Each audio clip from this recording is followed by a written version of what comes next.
Ladies and gentlemen, let's welcome the teams of Kyrgyz Republic and the United Arab Emirates. Айымдар жана мырзалар, келиңиздер, Кыргызстан жана Бириккен Араб Эмирликтеринин командаларын кол чабалар менен тосуп алалы.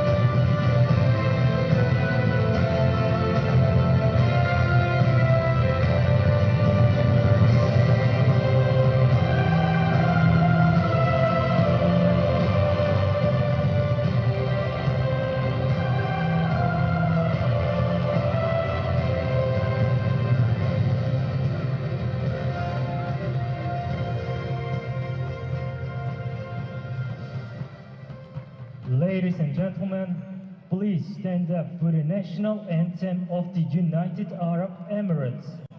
Айымдар жана мырзалар, ордуңуздардан туруп коюңуздарды суранабыз. Бириккен Араб Эмирликтеринин мамлекеттик гимни жаңырат.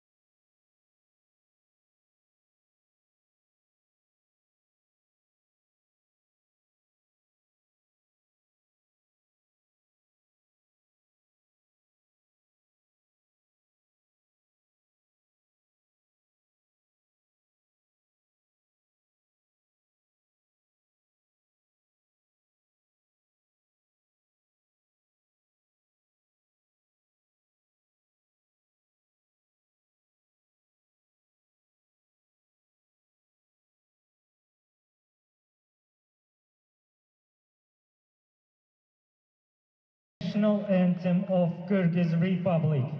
Айымдар жана мырзалар, Кыргыз Республикасынын мамлекеттик гимни жаңырат.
Здравствуйте, дорогие, уважаемые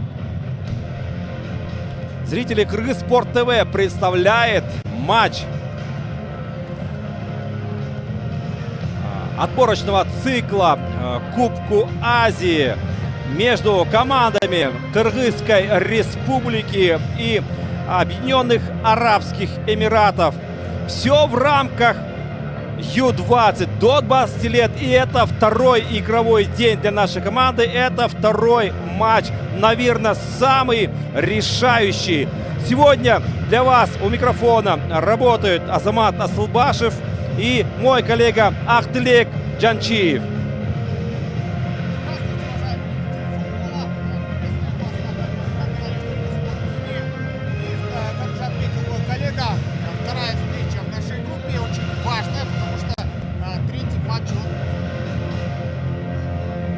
Потому что третий матч, он может быть и стать таким, что он не будет иметь значения. Поэтому в этом матче, во втором матче, наши ребята должны постараться показать хороший футбол. Ну и, конечно же, должны постараться победить. Да, конечно, этот матч для нас самый-самый решающим. Ну и давайте, дорогие друзья, посмотрим, кто из соперников сегодня вышел на поле, их стартовый состав. Итак, это 4-й номер Хамис Ахмед Аль-Мансури, это сборная Объединенных Арабских Эмиратов. Номер 6 Ахмад Малалла Яду. Номер 8 Али Абдулазиз Абдулла, капитан команды. Номер 9 Раби Хасан Аль-Блуши. Номер 11 Юсиф Ибрахим Аль-Блуши. Номер 12 Саиф Салех Аль-Менхали. Номер 15 Наваф Джасим Аль-Ясси. Номер 17 голкипер команды Саиф Халед Аль-Мазми. Номер 19 Билал Али Аль-Джасми. Номер 20 Атик Есам Эмбарко. Номер 21 Маед Саид Аль-Лабани. Главный тренер команды Файзал Мухаммед Аль-Тахири. Ну а составом нашей команды познакомит мой коллега. Итак, друзья, состав сборной Кыргызстана на эту встречу. В воротах под первым номером Султан Чобоев. Далее 2-й Кристиан Браузман. 4-й Саид Дациев. 8-й Мирлан Бекбердинов. 9-й Нурбол Бахтыбеков. 11-й Беймырза Дженгишбеков. 15-й Айтенир Балбаков. 17-й Арслан Бекбердинов. 18-й Бекназ Алмазбеков. 20-й Нурматул Рахимбек. И 21-й Эрмек Кенджибаев. Ну а сейчас будет минута молчания в память погибших в баткенских событиях. Давайте почтим им с вами.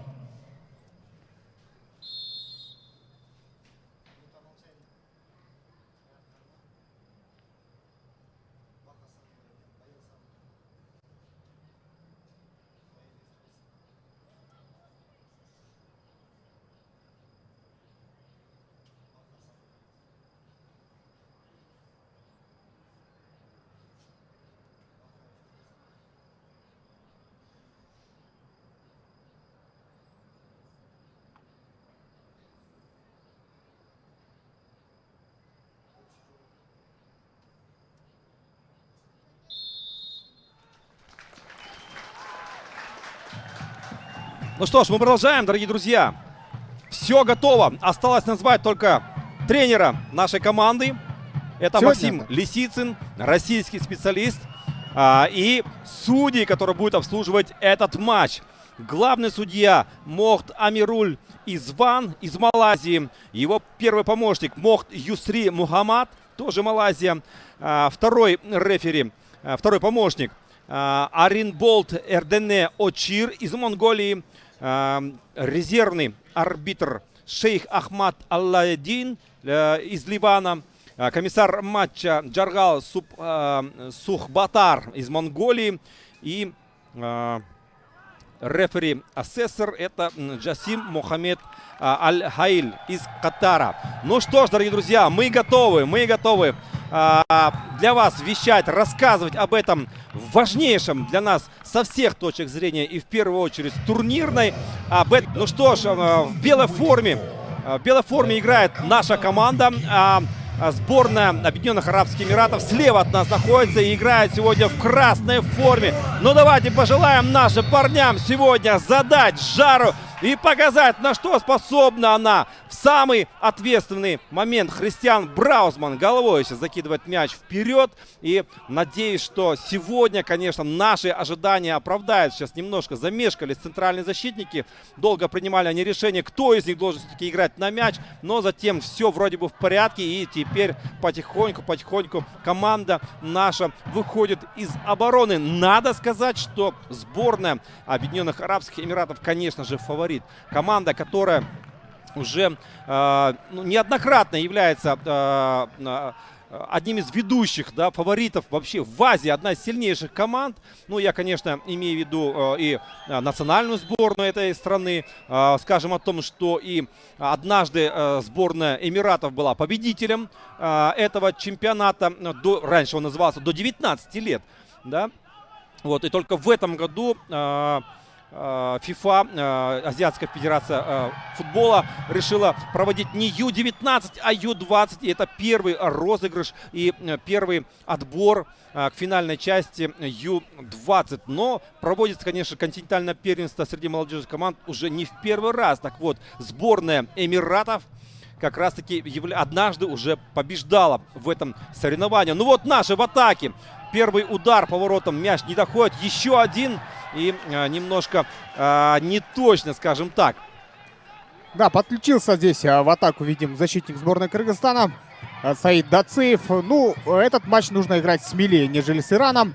Нужно идти в атаку, потому что, если взять по большому счету, терять нечего. Конечно. Потому что, как уже отмечали мы ранее, команды, которые занимают первые места в своих группах, проходят напрямую. Ну а те команды, которые заняли вторые места в группах, они из них выходит 5 команд, у которых самый лучший показатель. Поэтому нужно сегодня стараться. Ну и также, наверное, нужно отметить, что главный тренер Кыргызстана вел небольшие изменения в стартовый состав. 2 изменения, если быть точнее, вместо 14 номера, который играл с Ираном, у нас играл Арсен Шаршимбеков. Вместо него сегодня играет Беймырза Джейнишбеков под 11 номером. Ну и также Нурматулла Ирахимбек сегодня появился в стартовом составе. В первом матче он появился во втором тайме со скамейки. Ну а вот в этом матче мы видим, он уже в старте. Посмотрим, как подействуют эти изменения, потому что многие отмечали в матче с Ираном, что в атаке наша команда выглядела немного без зуба. Не было каких-либо ярких комбинаций атак, но сам Иран вообще не позволял нам в первом матче что-либо предпринимать, поэтому Объединенные Арабские Эмираты не Иран. С ними можно играть, и их можно побеждать. Но действительно, наша команда больше оборонялась в первом матче, не зная из-за чего. Из-за того, что боялась допустить ошибку, либо боялась соперника. Но ведь совсем недавно наша сборная встречалась уже с сборной Ирана, и тогда матч завершился в ничью. Причем наша команда вела по счету, и счет был действительно результативный. 2-2 была ничья в этом матче. В том прошедшем, в прошлом. А в последнем поединке сборная Кыргызстана, к сожалению, не смогла показать в атаке ничего интересного. Но, конечно, и соперник, уже изучив нашу команду, уже нащупал слабые места, понял, как нужно свои слабые места, наверное, скрыть, да, немножко усилить. И нашим ребятам было очень и очень тяжело. Но я надеюсь, что команда сегодня раскрепостилась, да, после того, как уже была сыграна игра с Ираном. Наверное, одним из главных фаворитов этой отборочной группы. Но вот сейчас нашему игроку, и как Бекназу Алмазбекову, к сожалению, как же рано, на первых минутах практически матча уже требуется помощь медиков. Как бы чего ни случилось, мы видим, что вот Максим Павлович Лисицын сейчас переживает за своего футболиста. Конечно, вот здесь Бекназ Алмазбеков не успевал к этому мячу, но шел до конца, столкнулся с защитником команды Эмиратов и, к сожалению, в этом столкновении повредил, мне кажется, руку. Да, кажется, защитник Объединенных Арабских Эмиратов, выбивая мяч, кажется, задел ногами то ли кисть, то ли руку нашего футболиста. Пожелаем ему здоровья Бекназа Алмазбекова, один из самых, наверное, важнейших футболистов в составе нашей команды. И если он сейчас на первых минутах получит травму, это будет очень большая потеря для нашей команды. Ну, он, видим, встает на ноги, всем видом показывает, что может продолжать. Это здорово. А у нас уже заканчивается 5-я минута этой встречи. Счет у нас пока 0-0. Ну, уже можно, наверное, сравнивать с матчем с Ираном, потому что, как вы помните, в матче с Ираном на первых минутах иранцы сумели пробить по нашей перекладине. Тем временем атака сборной Кыргызстана.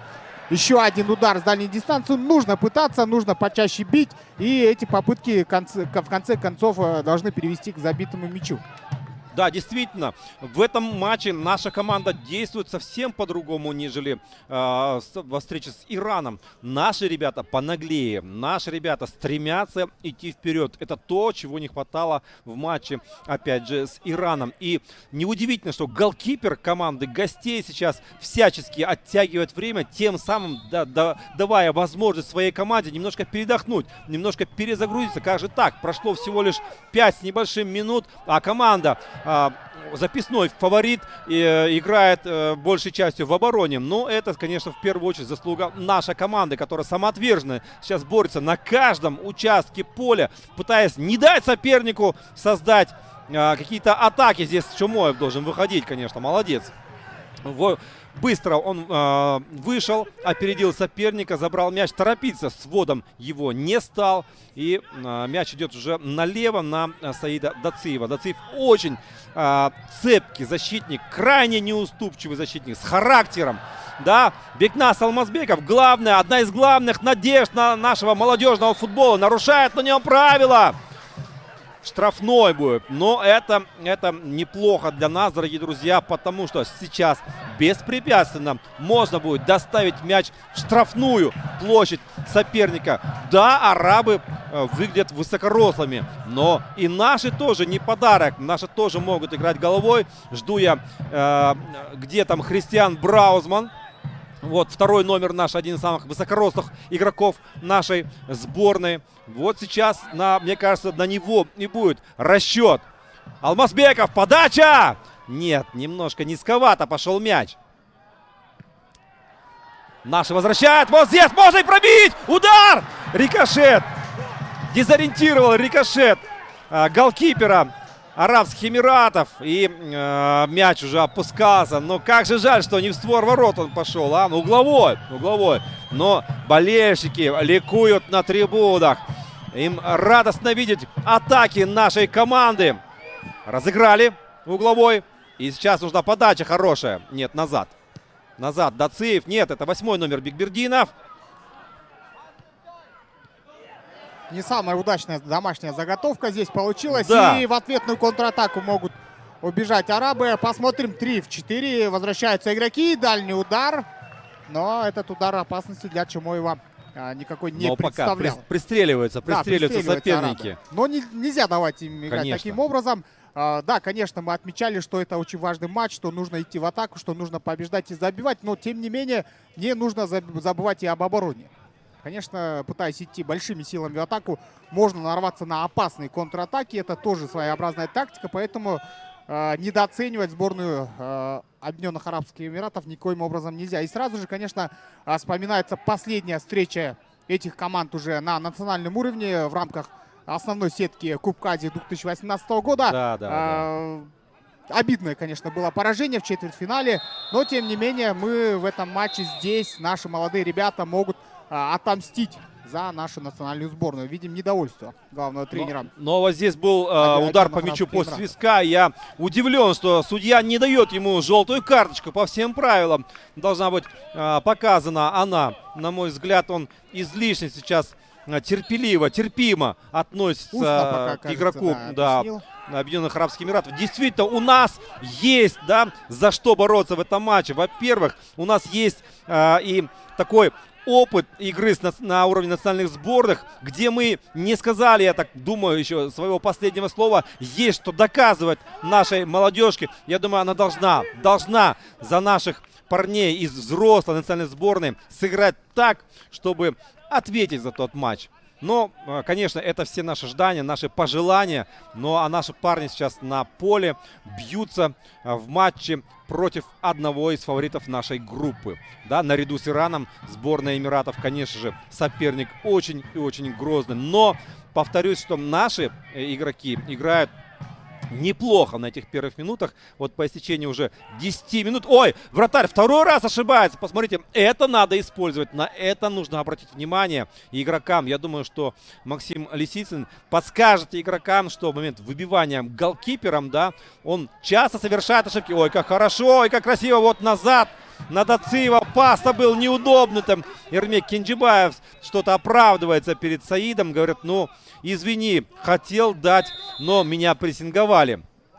Судья что-то там сейчас выговаривает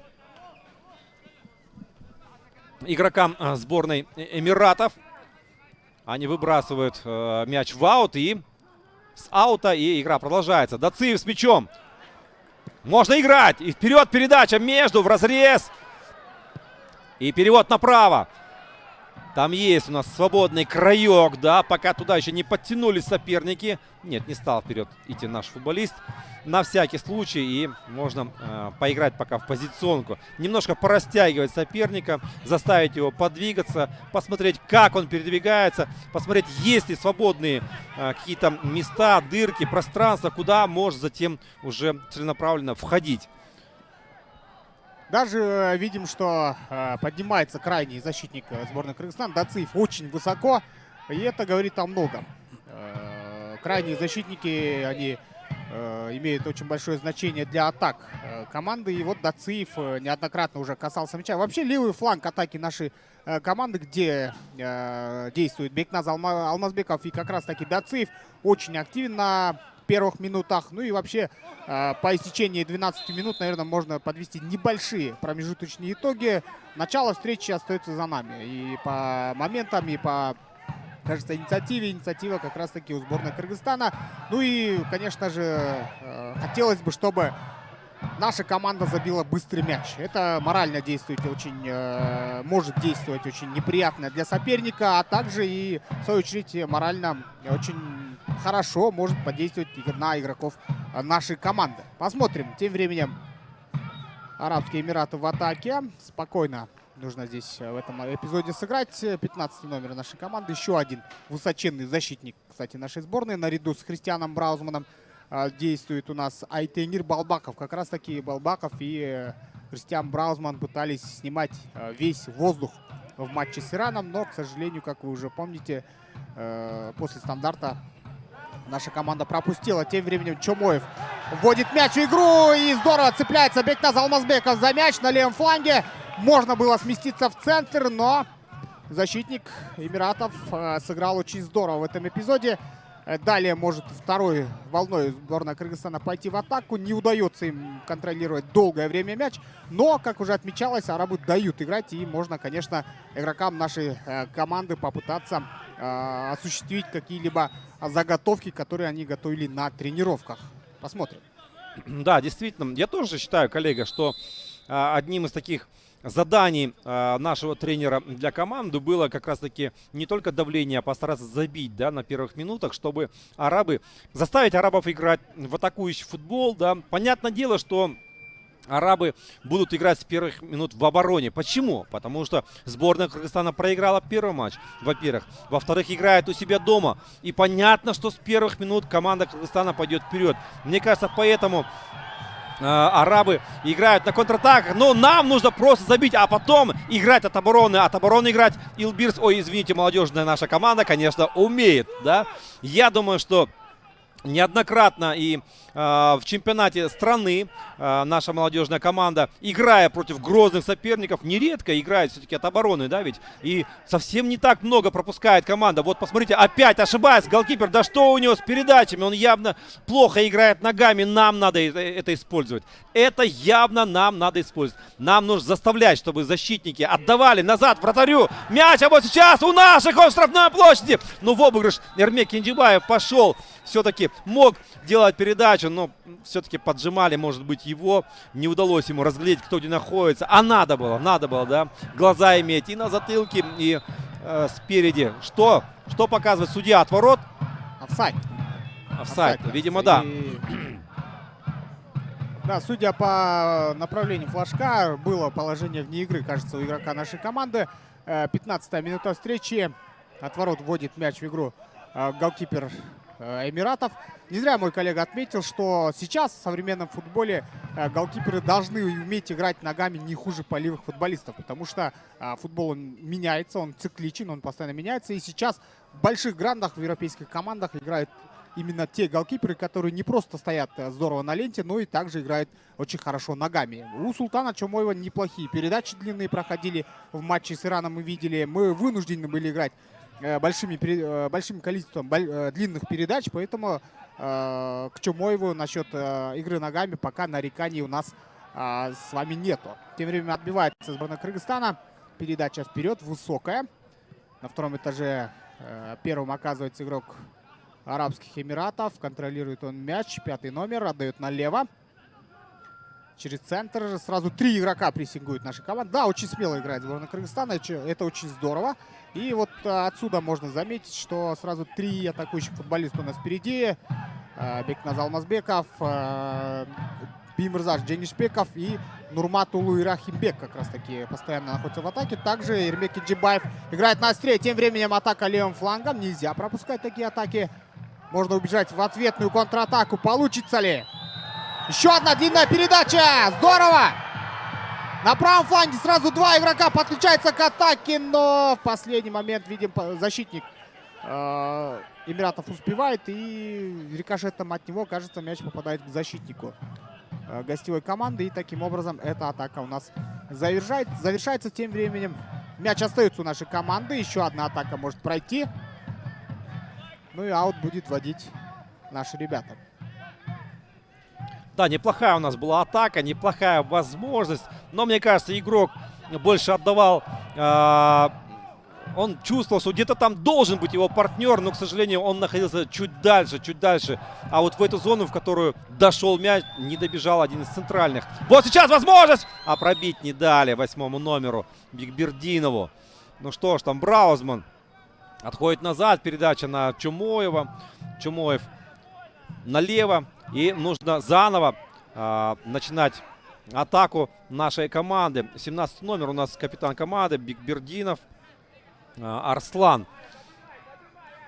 Наряду вот с Христианом Браузом. Это пара наших центральных защитников.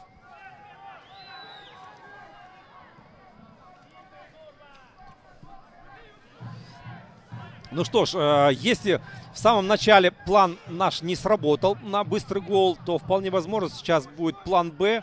Да, игра, может быть, ну вот какая потеря на поступах штрафной площади. Нельзя так ошибаться. Арабы в индивидуальном плане очень-очень неплохие. Да, но эта передача немножко от нашего игрока, по-моему, это был Христиан Браузман, не совсем точно оказалось по направлению. Да, и сегодня нет Марлена Мурзахматова, да, который как наконечник и как принимающий игрок вот такие передачи действовал в прошлом матче, ну и нередко действовал в других матчах. Сегодня совсем немного, но поменялась расстановка наших игроков. А вот сейчас надо бежать, успеть. Алмазбеков, Бекнас. Надо обыграть. Наконец-то. Нет. Передача. Дациф. Вход в штрафную. Передача. Пенальти, нет! Пенальти! Да! Задела ногу! Да, пенальти!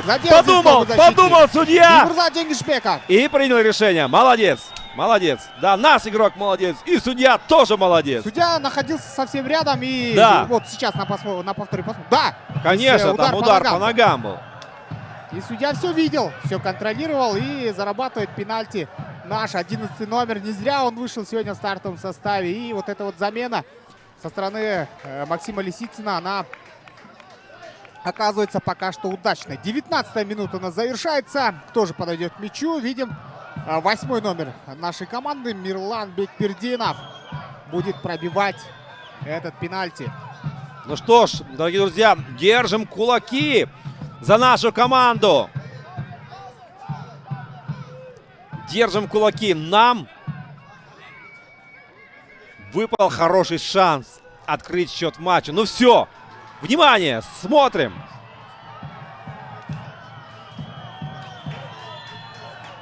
Напряжение какое растет. Итак, очень важный момент для Бекбердинова. Бекбердинов против Ахмеда Алмансури. Посмотрим. Разбег, удар и гол! Да! Да! Да! Забиваем мы! 1-0!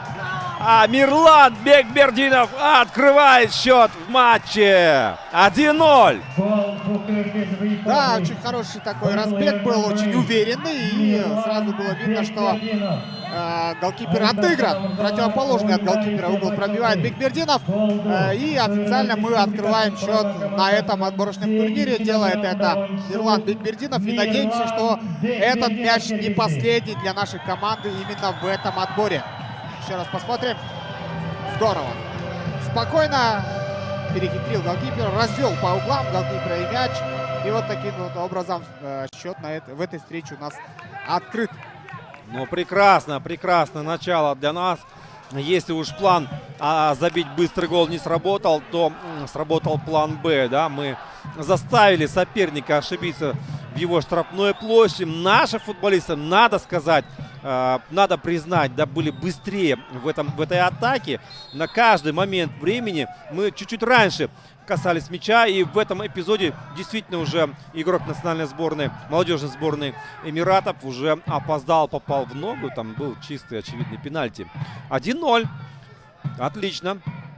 На 21-й минуте мы забили. И теперь мы посмотрим, как же наша команда будет развивать свой успех. Стараться будет это делать.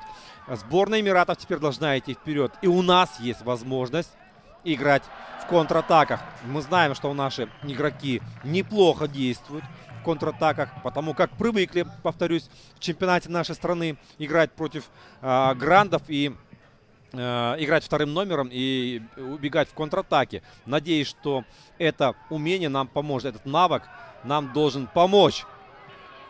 Да, очень хорошее замечание со стороны коллеги, потому что, как вы знаете, команда Эльбирс у нас играет в кыргызской премьер-лиге. И как раз-таки основное количество игроков нашей молодежной сборной представляет этот клуб. И играя в чемпионате Кыргызстана, конечно, молодые ребята набирают очень хороший опыт.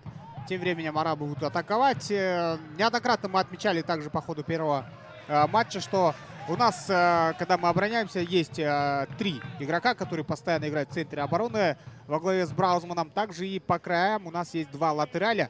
И это очень хорошая расстановка именно играть в контратакующий футбол. Крайки, они могут беспрепятственно подключаться к атакам, могут также и помогать обороне. А если не могут, их могут подстраховать. Если они задержатся в атаке, могут подстраховать один из 3 центральных защитников. И вот таким вот образом можно уже теперь, как уже отметил мой коллега, играть на опасных контрвыпадах. Небольшие разногласия, видимо, у Чумоева и главного арбитра. У нас сегодня арбитр, как вы помните, представляет он Малайзию, Изван Амирул Мохт. Ну и тем временем стандартное положение у наших ворот. 20-й номер Эмиратов, Эсам Атик Эмбархан. Низом он отдавал передачу. Непонятно, то ли он специально это сделал, то ли промахнулся по мячу. Но, тем не менее, передача была не самая хорошая. Отбор на чужой половине. Здесь нарушение было. Играть! Пол. Мяч остается у нас. Снова 11-й номер, но теперь нарушение уж точно было. Но желтую должен дать, уже желтую. Да, уже какой счет нарушение по счету нарушения? Да, и он обыграл, он ведь обыграл. Дал он все-таки желтую карточку, да. Давайте посмотрим, здесь он был отыгран практически, да, вот 12 номер. Да, 12 номер получает желтую карточку. Саиф Салех Аль-Минхали получает желтую карточку. И вот здесь было очень грубое нарушение против Бекназа. Мяч оставался у нас. И далее уже снова видим 11 номер Беймырза Дженгишбеков зарабатывает довольно опасное стандартное положение в пользу нашей команды. Посмотрим, нет, все-таки 15-му номеру дали желтую карточку за первый эпизод, да? Наваб Джасим Аляси, да, он получает желтую карточку. Бекназ Алмазбеков и Эрмек Кенджибаев у мяча. 2 очень таких игрока, которые обладают хорошим пасом. Посмотрим. Заготовочка. Навес на дальнюю штангу. Ну и для красоты мы видим здесь голкипер сборной Арабских Эмиратов выпрыгивал, но не стал касаться. Или коснулся. Кажется, коснулся и будет угловой. Больше половины первого тайма позади. Инициатива полностью находится у игроков нашей команды. Счет пока 1-0. Ну и не спеша Эрмек Кенджибаев направляется к угловому флажку, чтобы подать этот самый угловой. Видим подключение Браузмана и Айтемира Балбакова. Еще одна заготовка. Нужно делать навес. Прострел. Не было навеса. Ну и на ближней штанге первым на мяче оказался защитник Арабских Эмиратов. Таким образом, снова будут начинать атаку наши ребята с правого фланга. Браузман у мяча. Вот при атаках нашей команды видим, Браузман выдвигается очень высоко вперед. Да, он великолепно выбрасывает ауты, поэтому все ауты вблизи штрафной соперника — это епархия Христиана.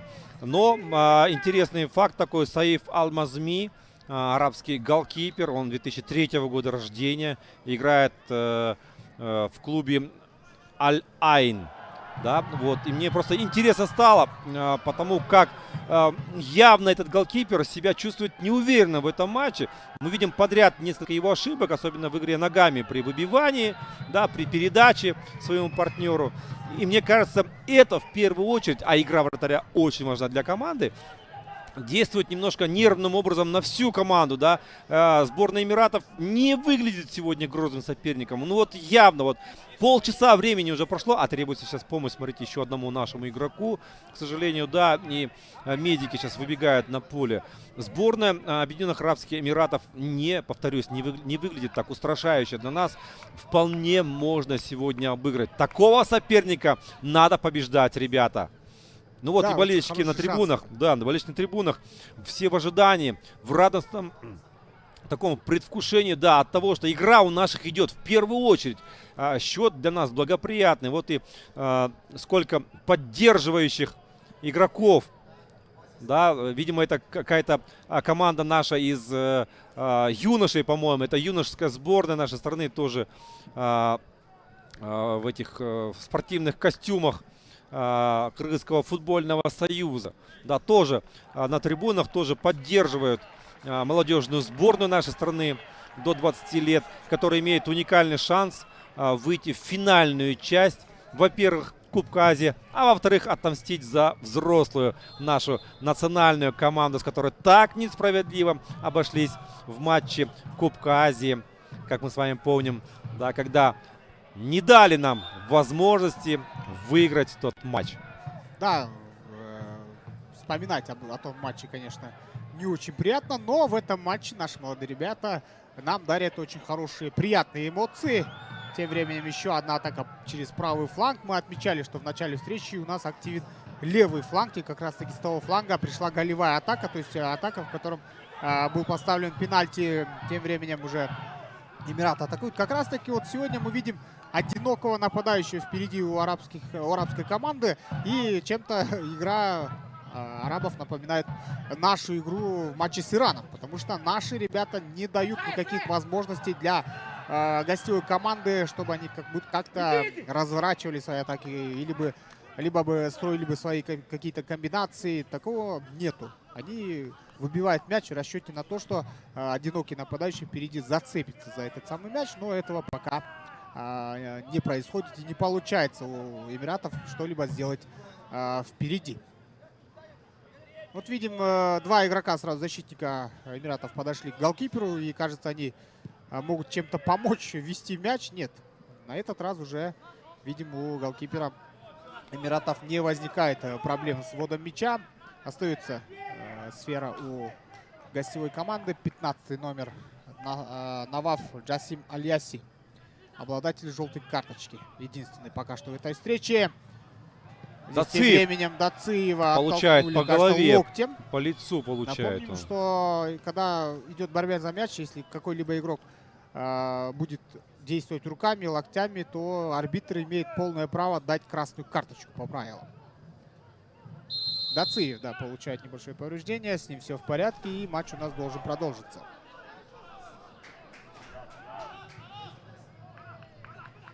Нет, здесь столкновение было.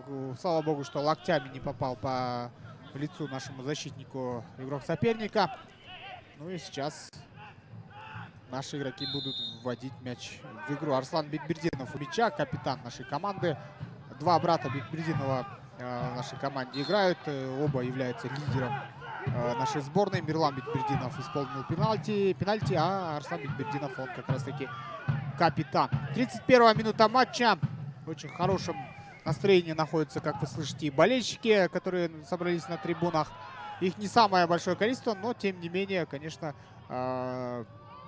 если взять те моменты, например, лет 5 либо же 10 назад, такие матчи молодежных команд, они вообще проходили без никаких анонсов, без зрителей. И мы даже сами не были в курсах, что там происходит, что с нашей молодежкой. А сейчас вот очень хорошие действия со стороны нашего футбольного союза. Есть такая команда, как мы уже отмечали, Ильбирс. Это очень хорошая инициатива, что ввели игроков нашей молодежной команды в составе Ильбирса в наш чемпионат. Это очень хорошая инициатива, потому что, как вы знаете, полноценного молодежного чемпионата у нас нету. Зато наши молодые ребята могут набираться опыта в игре со взрослыми ребятами уже в рамках нашей кыргызской премьер-лиги. Да, я полностью согласен и поддерживаю данные слова. Действительно, Ильбирс оброс мясом непосредственно в чемпионате нашей страны.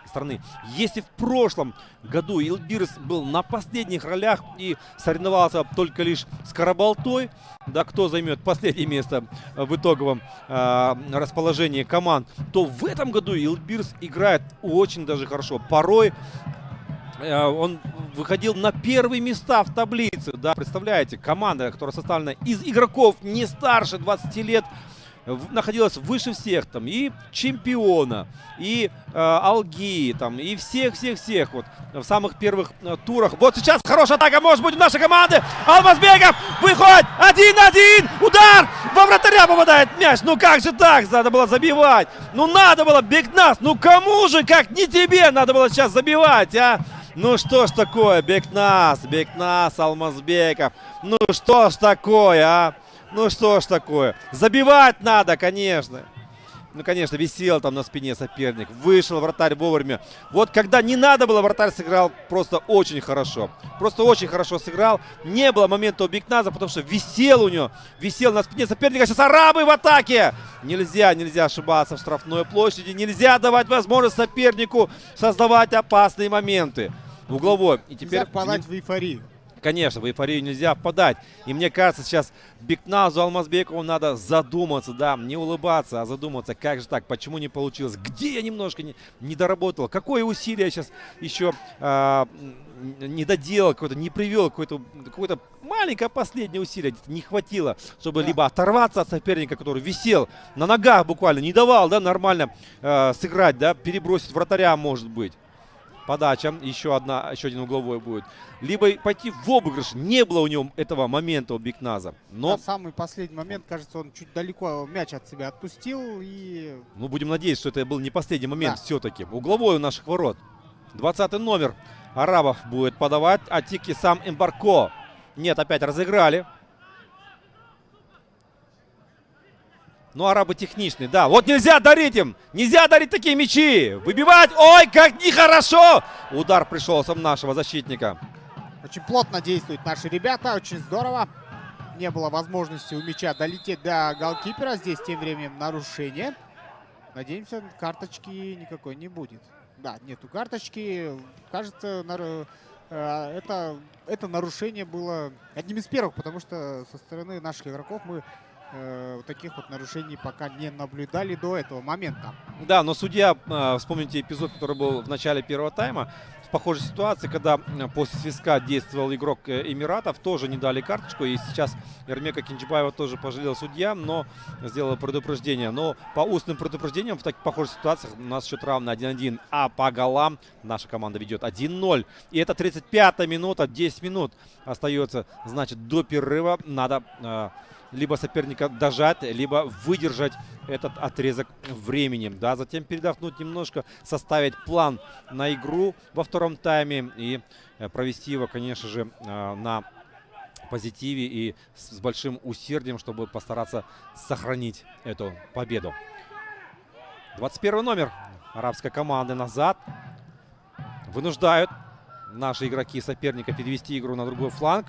Нет, арабы не спешат перевести налево. Очень высоко действуют ребята. Вот смотрим, крайки поднимаются очень высоко, прессингуют соперников, и это дает плоды. Надо вспомнить сразу же эпизод с Бекназом. Как раз таки после прессинга был мяч отобран на чужой половине, и это дает плоды. Посмотрим, как в этой ситуации сложится. Здесь удар с дальней дистанции. Чомоев спокойно выбивает мяч на угловой, но довольно опасно. Если бы мяч летел чуть-чуть левее либо правее, то у Чомоева были бы большие проблемы.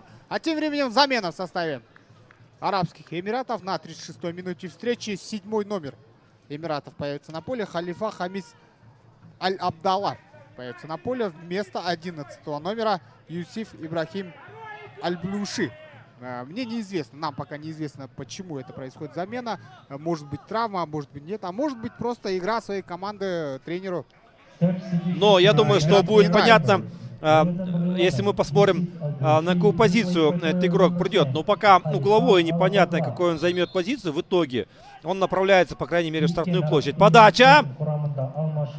Падает там наш игрок вместе с игроком Эмиратов. Но судья показывает на то, что можно продолжить игру. Да, и вот сейчас мы, наверное, и посмотрим, на какую позицию вышла семерочка у арабов. Семерочка вышла на правый фланг атаки. Все понятно, недоволен атакующими действиями тренер сборной Эмиратов.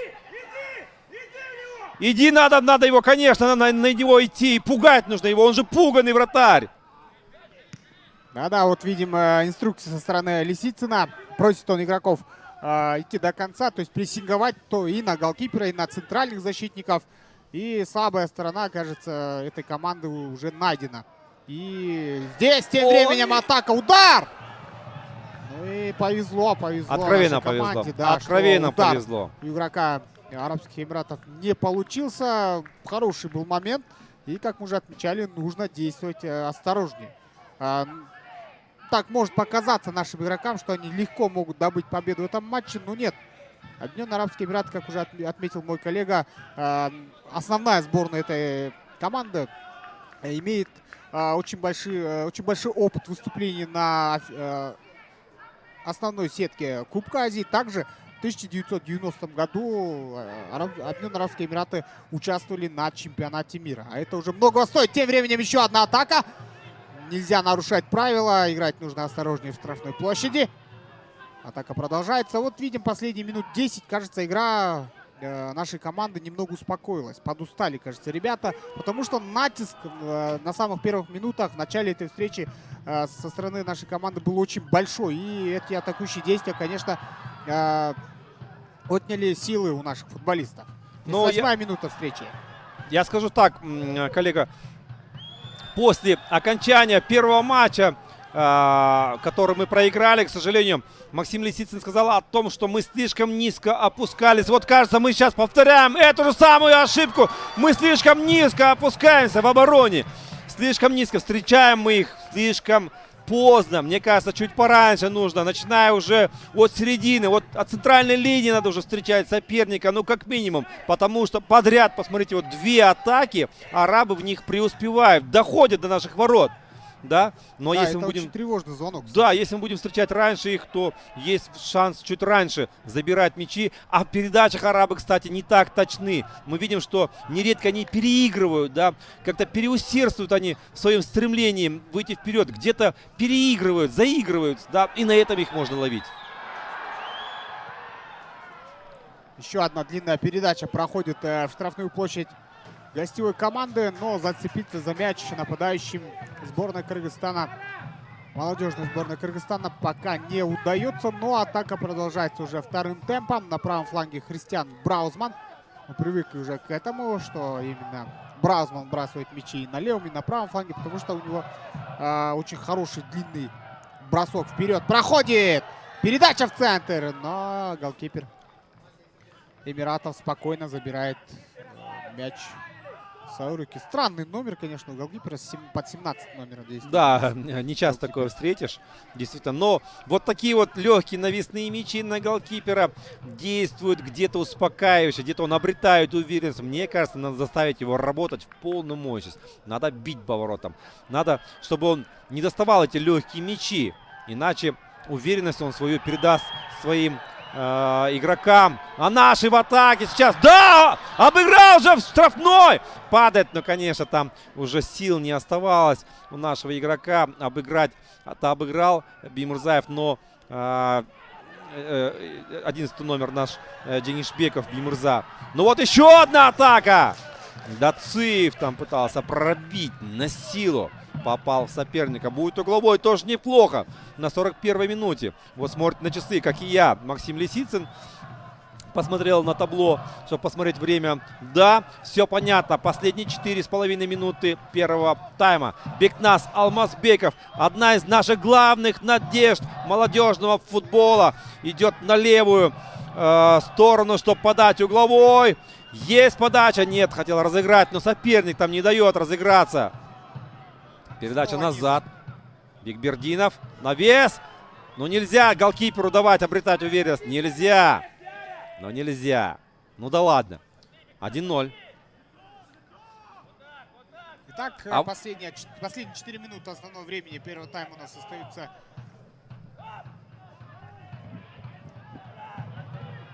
Впереди. Тем временем атака правым флангом. Еще одна проходит. Но все-таки отбиваются. Сразу два игрока, два защитника Эмиратов прессинговали 9-го номера нашей команды. Нурбол Бахтыбеков подключался по правому флангу. Но и эта атака пока к результатам не приводит. Но, как уже отмечалось, есть моменты, есть шансы. Браузман бросает очень сильно вперед. Скидка не получается. Отбивается здесь, не глядя уже отбиваются игроки сборной Арабских Эмиратов, молодежной сборной. Ну и, как мы уже до этого отмечали, думали, что Эмираты большими силами будут идти в атаку, дабы счет сравнять. Но пока мы этого не видим, потому что для контратак у нашей команды возможностей не возникает. И видно, что вот сейчас мы наблюдаем сразу 5-6 игроков Эмиратов находятся около своих ворот. Они будут искать, наверное, счастье уже во втором тайме. Счастье в атаке. Да, действительно, сборная Кыргызстана в первую очередь сама не дает возможности сопернику идти в атаку много, да. Наоборот, наши больше атакуют уже в конце первого тайма, прижимают соперника к его воротам и правильно делают, на мой взгляд. Надо заставить работать их оборону на износ. Видно, что команда не готова испытывать большие нагрузки в обороне. Да, видим, что ошибаются и игроки в передаче, и вратарь не так уж и надежен. Надо это использовать. Вот посмотрите, ошибается опять на выходе голкипер. Это то, что нам надо! Надо успеть к этому мячу и ударить по нему. Жаль, что не успеваем. Но наш аут, это тоже хорошо. Вот не попал вратарь по мячу. Это плюсик наш, да. Еще одна неуверенность. В следующий раз он задумается, идти на мяч или нет. А может, надо было идти, да. А в этот момент мы можем быть первыми на мяче. В футболе не бывает мелочей. Вот из таких мелочей, нюансов и складывается вся игра. Здесь, конечно, нам нельзя давать возможности игроку овладеть мячом. Можно где-то даже и пожертвовать каким-то аутом, ну, для того, чтобы выиграть несколько секунд. 1,5 минуты остается до перерыва. В принципе, первый тайм давайте подведем. Ахтылек, на ваш взгляд, ожидали вы такую игру от нашей сборной?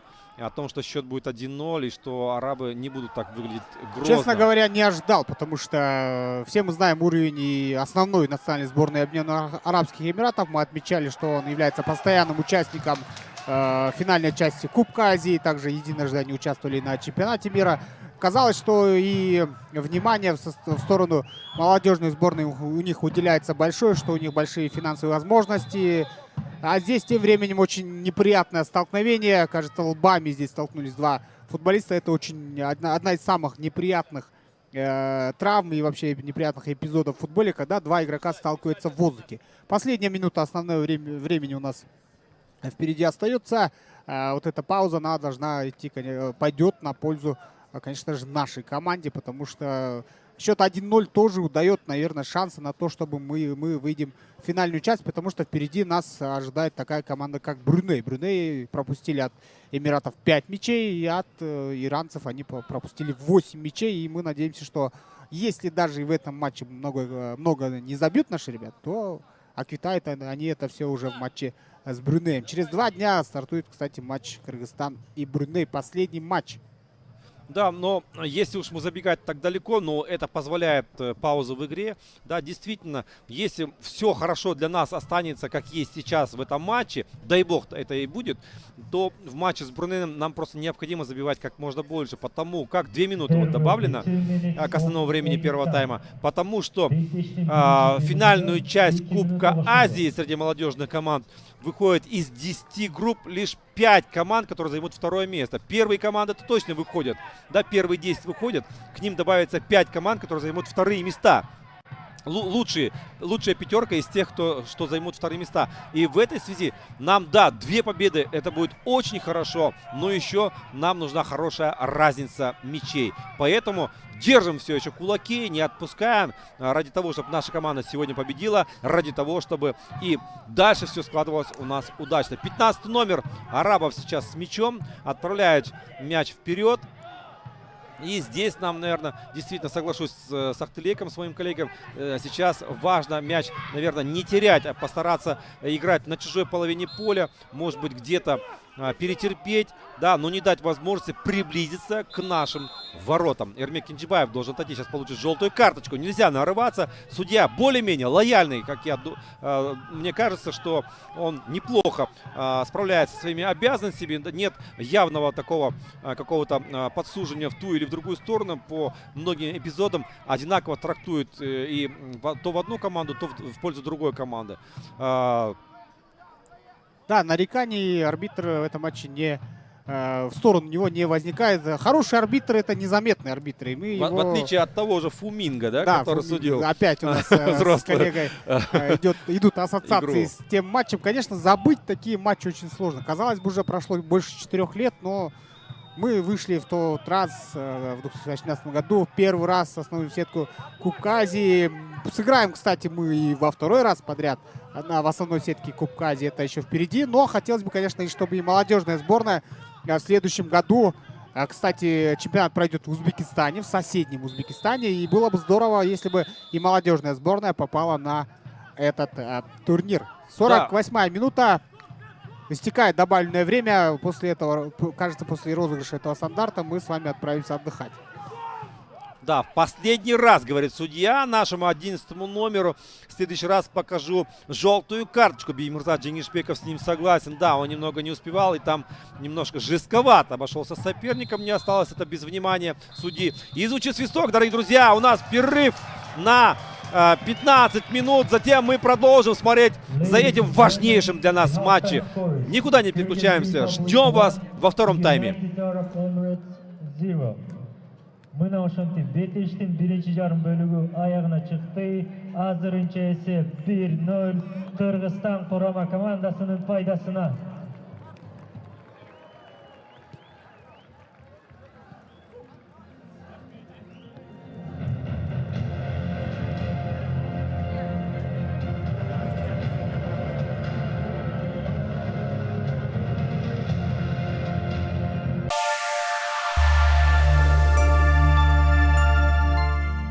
Ну что ж, дорогие друзья, мы продолжаем вещать для вас в прямом эфире матч Кыргызстан, Объединенные Арабские Эмираты в рамках отборочного цикла молодежных команд до 20 лет.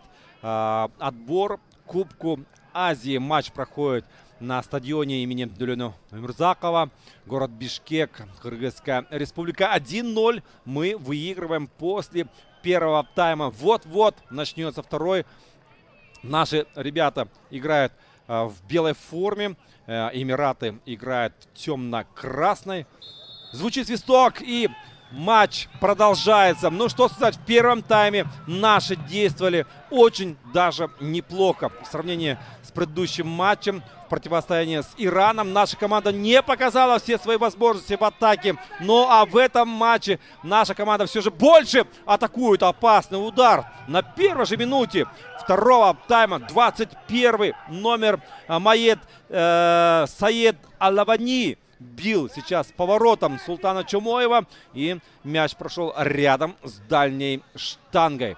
Но надо, наверное, держать кулаки. Надо верить в нашу команду и пожелать ей, конечно же, успешно сыграть в этом матче. Этот матч для нас действительно самый важный сейчас. Необходимо просто выиграть у этого соперника. А сборная Эмиратов в этом матче, на мой взгляд, играет гораздо ниже своих способностей. Мы знаем, что сборная Эмиратов, что взрослая, что молодежная, это все-таки один из фаворитов не только этой отборочной группы, но и всего континента. Да?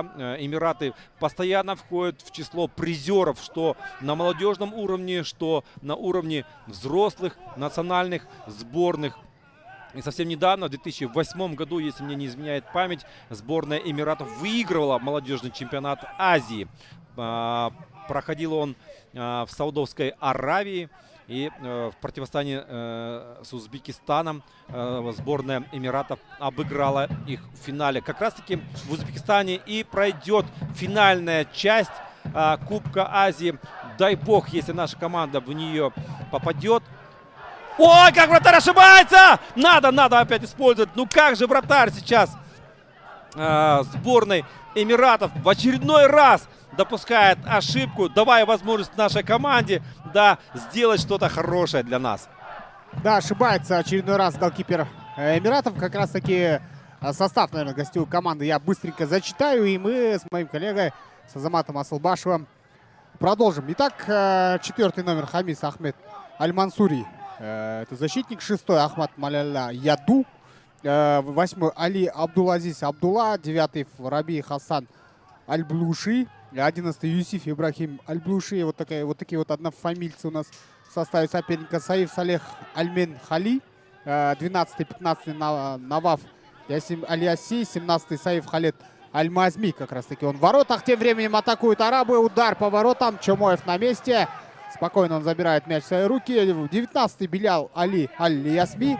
20-й Атик Эсам Эмбархон. И 21-й Маед Саид Аль-Авяни.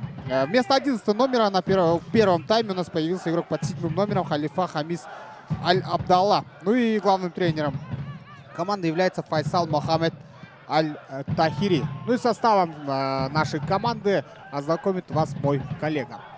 Да, и состав команды сборной Кыргызстана. Первый номер Султан Чомоев, голкипер. Второй номер Христиан Браузман. 4-й номер Саид Дациев. 8-й номер Мирлан Бекбердинов. Он отличился в первом тайме, забил гол столь нужный с пенальти. 9-й номер Нурбол Бактыбеков. 11-й номер Беймырза Дженишбеков. 15-й номер Айтенир Балбаков. 17-й Арслан Бекбердинов, капитан команды. 18-й Бекназ Алмазбеков. 20-й номер Нурмат Улу Ирахимбек. И 21-й номер Эрмек Кенджибаев. Главный тренер команды Максим Лисицын. Ну что ж, дорогие друзья, вот эта сборная, вот эти ребята сейчас сражаются на поле за честь нашей страны, за право выйти в финальную часть Кубка Азии. Здесь нарушение. Падают поочередно футболисты. Конечно, эмоции берут вверх сейчас у футболистов как одной стороны, так и другой.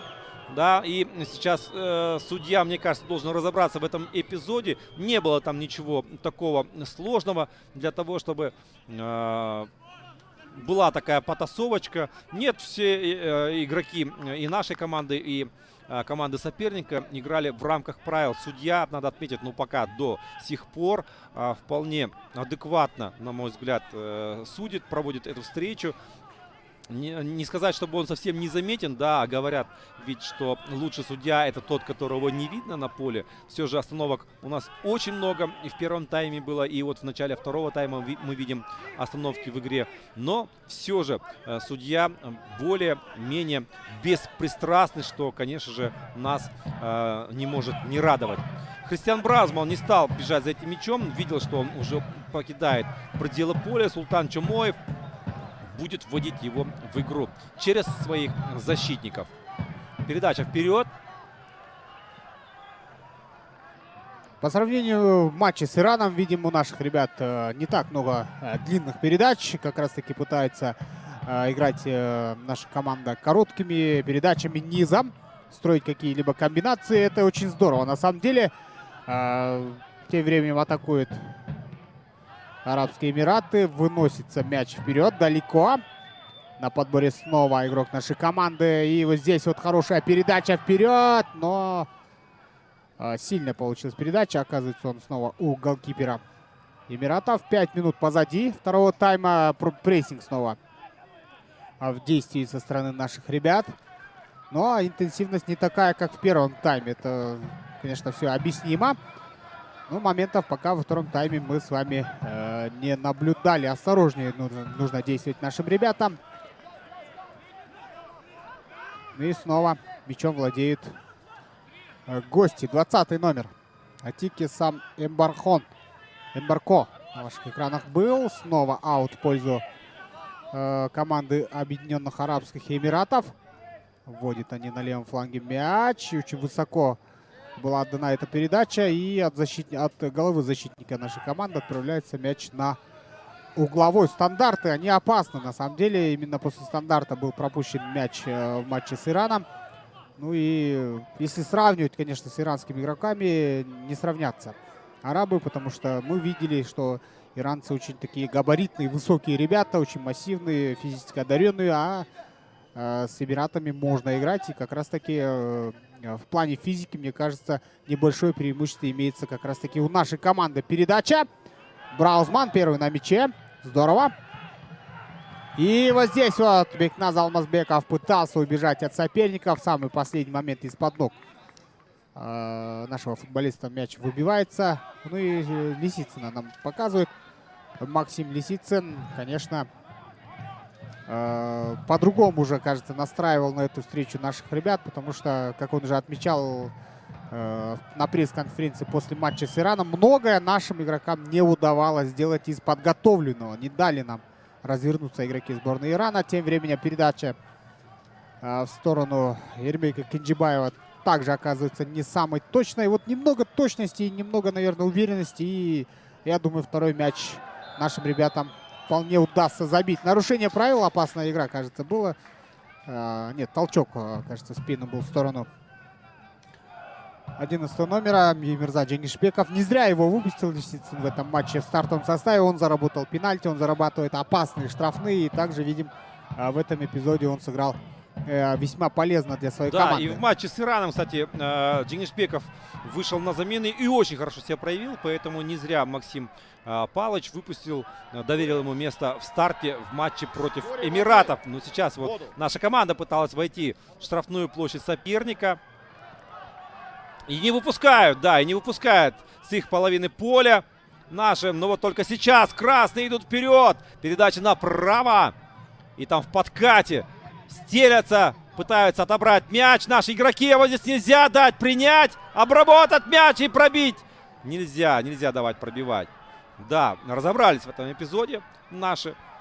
Налево отправили там Бекназ Алмазбеков. Передача в центр. Успевает перехватить арабы этот мяч. Но, что сказать, второй тайм пока не такой уж удачным. Действительно, в передачах качество упало у нашей команды. Да, необходимо, наверное, добавить именно в этом компоненте. Нам, конечно, не удается проходить оборону через быстрые пасы почему-то во втором тайме. Да, но вот, наверное, связано это как раз таки с тем, что передачи, каждая вторая, ну максимум третья передача идет неудобно для партнера, где-то даже не точно. Вот, и поэтому необходимо сейчас нам, наверное, в этом компоненте добавить. Эмираты идут вперед. Браузман вперед отдает передачу. И здесь можно сейчас перевести налево. Дациф. Что будет делать Саид? Будет обыгрывать. Пошел влево. Обыграл. И передача нужна хорошая. Либо угловой.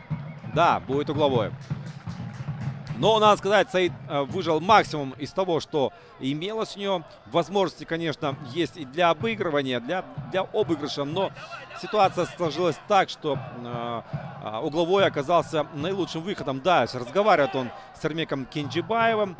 Да, что, наверняка о том, что сделать лучше у него не получилось. Бекназ Алмазбеков идет подавать угловой.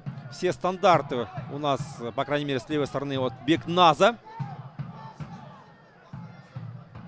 Что-то он там показывает руками. Просто будет подача наверняка. Так и есть подача. Гол! Гол! Гол! Браузман! Браузман! Христиан! 2-0! 2-0! Ну что ж, друзья, ну что ж. Вот и гол во втором тайме. 2-0. Классная атака получилась. На самом деле передача пошла на ближнюю штангу. Казалось бы, никого там нет, но нет. Христиан Браузман даже не стал прыгать, просто наклонился и ударил под самую перекладину. Не берущийся мяч для голкипера. И вот таким вот образом в начале второго тайма сборная Кыргызстана забивает второй гол, друзья. Еще раз посмотрим на эту красоту. Никаких шансов у голкипера. Какой же молодец Христиан Браузман. Но не менее молодец Бекнас Алмазбеков. Какую же он передачу, нацеленную, выверенную, точно на голову нашему защитнику он отдал. А вот здесь посмотрите, что там такое. Небольшие Почему атакуют споры, да. судью? Игроки сборной Эмиратов. Что такое? Что там было? Никаких нарушений мы с вами не наблюдали. Браузман Да, никого Браузман не толкал. выскочил. Да, он Выскочил просто из-за выскочил спины. первым на мяче, Да. ударил и непонятно, пока непонятно, но мы попытаемся разобраться, что же там случилось. Ну и на 58-й минуте встречи счет у нас 2-0, дорогие друзья. Это очень здорово. Вот мне интересно, коллега, могут ли договориться между собой иранцы и арабы насчет итогов последнего матча? Кстати, в последнем матче как раз-таки арабы играют с иранцами, и там может быть какой-либо подлог. Ну, Как ты думаешь? Потому что именно на этом уровне мы неоднократно раньше наблюдали, что были такие моменты, что в заявках у команд были игроки, которые намного старше своего возраста. Были такие случаи. Ахталек, мне кажется, Иран не будет на это идти, потому что может сложиться ситуация такая, что 3 команды наберут по 6 очков, по 2 победы. И может Иран, кстати, и вылететь, да, пролететь мимо, поэтому Иран рисковать не будет. Мне кажется, Иран в любом случае будет играть в полную силу. Это, во-первых, чисто из турнирной точки соображения.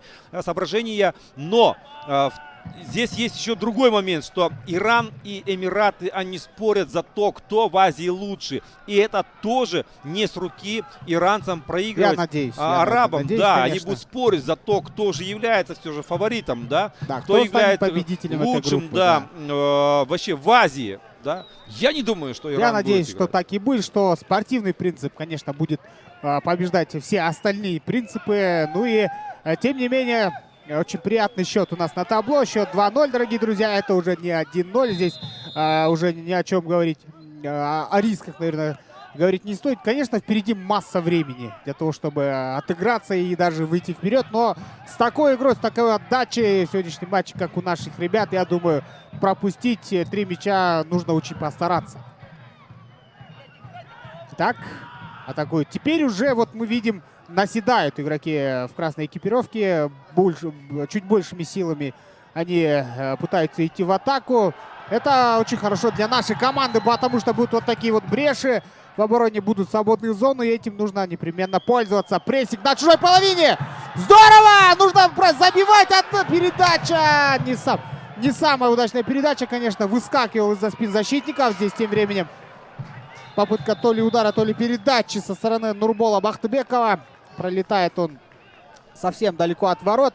Но, тем не менее, еще один звоночек прозвучал от нашей команды. Очень здорово в прессинг мы вступили. Еще одна замена, еще 2 замены, кажется, будет в составе у Эмиратов. 19-й номер покидает поле. Вместо него появится игрок под 16 номером Мубарак Салем Аль-Джари. Ну и Билял Али Аль-Джасми, он покидает пределы поля. Ну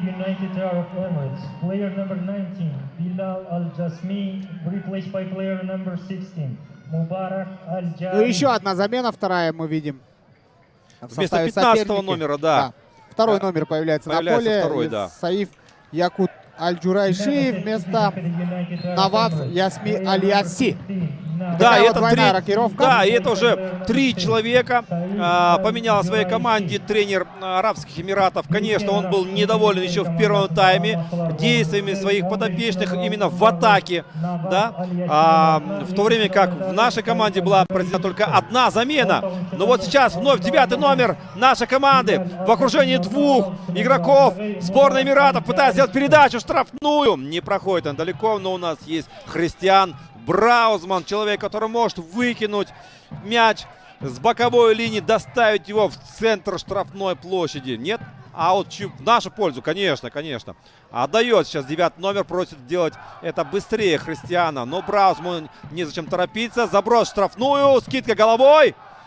Уходит мяч к сопернику, который выбивает его подальше. И здесь главное сыграть надежно. Дацеев там вперед. Мяч просто выбрасывает и зацепиться впереди. Теперь нам необходимо зацементировать центр. Отбор есть! Можно продвинуться по левому флангу!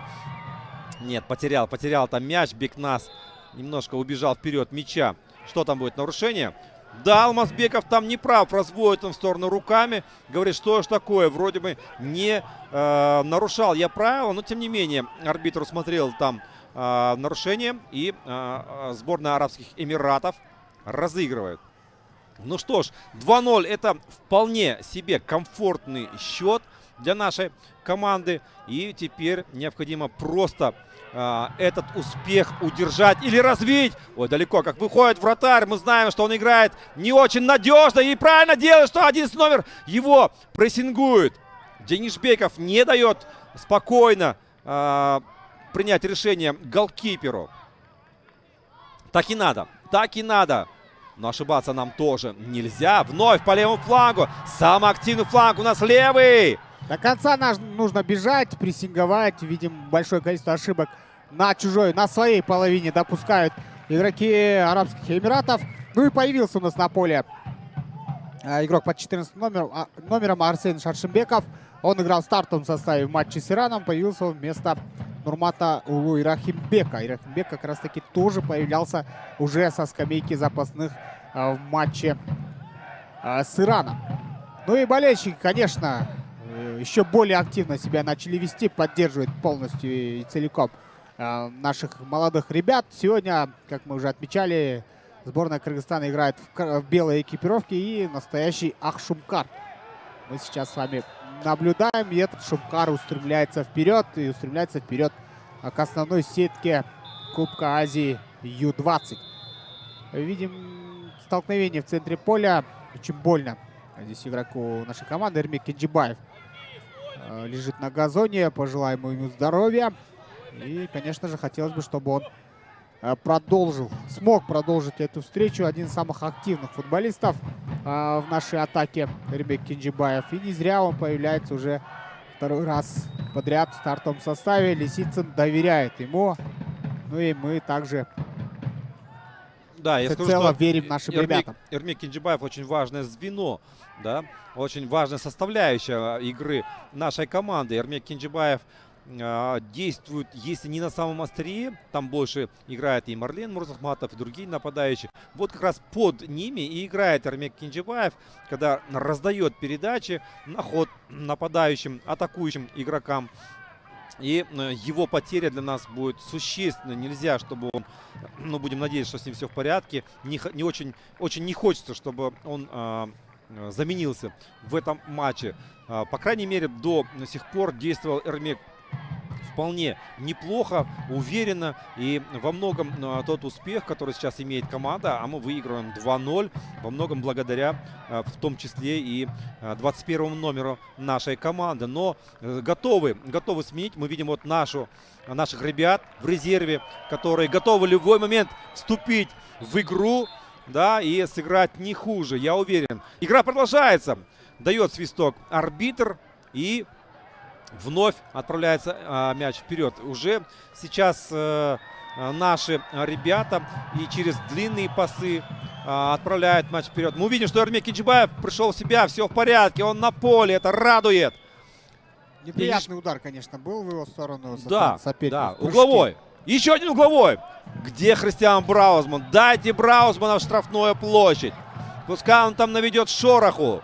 Христиан Браузман настоящий красавец. Он и в составе нашей основной национальной сборной ворвался в основной состав и показал себя очень здорово. И здесь также мы видим, Браузман не просто играет в обороне, он показывает свои настоящие лидерские качества. Бекназ Алмазбеков у мяча. 66-я минута встречи. Показывает снова жестом, что он будет отдавать высокую передачу. Итак, заброс. Удар на ближней штанге. На этот раз уже пробивал поворотом игрок под 15 номером Айтемир Балбаков. Еще один, кстати, наш защитник.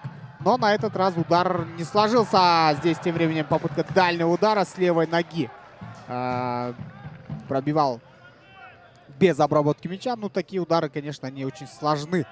На самом деле. И на этом атака сборная Кыргызстана завершается. Вот посмотрите, снова. Да, Ахтылек и наши зрители, дорогие, наша команда не откатывается назад, старается прессинговать соперника. Да. Счет 2-0, вроде бы нам играет больше в контратаку, но нет. Видимо, Максим Лисицын в перерыве сказал ребятам о том, что голкипер играет очень-очень нервно, и поэтому наши, посмотрите, прессингуют, да. Не дают возможности сопернику нормально начать игру. Неплохо вступает в отбор Дацеев. Вот как раз-таки, как отметил мой коллега, высокий прессинг, попытка быстрого отбора мяча дает очень хорошие плоды. И не зря в первом тайме мы сравнивали тактику нашей команды с той же тактикой, наверное, Юргена Клопа. Потому что как только наши ребята теряют мяч, они сразу же пытаются идти в отбор. И это очень здорово на самом деле выглядит. И мы надеемся, что этот путь будет продолжен и в матче с Брунеем. И дай бог, если наши ребята выйдут в основную сетку, также и там сборная Кыргызстана будет показывать хорошие результаты, красивую игру. Чомоев на ваших экранах, один из героев матча с Ираном. И также в этом матче мы со стороны Чомоева наблюдаем очень уверенную игру, очень уверенную. Он стоит на воротах. Ну и также вот таким вот образом он вводит мяч в игру. Чуть было в аут, он не отдал передачу, но там находился игрок нашей команды. Борьба на втором этаже. Надо постараться уже отпустить мяч. Так и есть. Дацеев. Мы разговаривая в перерыве с моим коллегой, отметили способности Дацеева играть по всей бровке. Его выносливость. Тем временем желтая карточка. Грубое было нарушение. Вот так вот. Только через нарушение можно останавливать нашего защитника. Дацеев на газоне. Но видно, что с ним все в порядке. Немного передохнув, он сможет продолжить эту встречу. 69-я минута встречи, друзья.